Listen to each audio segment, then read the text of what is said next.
Naaresto na ang 8 sospek ng mga operatiba ng Sulu Maritime Police Station dahil sa paglabag sa Presidential Decree 705 o ang Batas Transportation of Forest Products sa Barangay Kahatian, Indanan, Sulu. Ang buong detalye ng balita mula kay Patrolwoman Verona Calagi.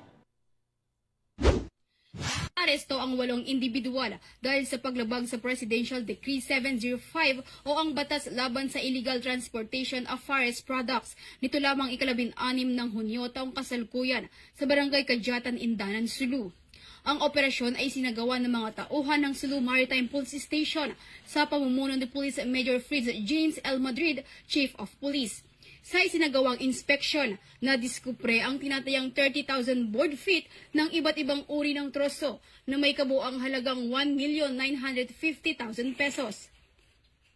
Nabigong magpakita ng kaukulang dokumento ang kapitan ng naturang bangka ukol sa legalidad ng kargamento na pag-alamang ang mga troso ay isinikay mula sa Languyan, Tawi-Tawi at patungong Sulu. Bukod sa mga troso, kinumpis ka rin ang mismong lancha na may tinatayang halagang 1,000,000 pesos. Ang mga suspek at mga nakumpiskang ebidensya ay dinala sa istasyon para sa kaukulang dokumentasyon at investigasyon.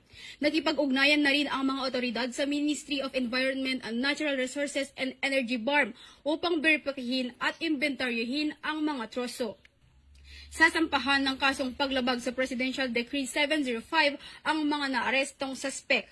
Ang mga kapulisan ay patuloy na nagbabantay laban sa iligal na pagputol at pagbebiyahe ng mga produktong gubat sa rehiyon tungo sa mas ligtas at luntiang Bangsamoro. Mula rito sa rehiyon ng Bangsamoro, ako ang inyong Police News Network Correspondent, Patrolwoman Verona Calagi, alagad ng batas, taga-taguyod ng Balitang Pulis.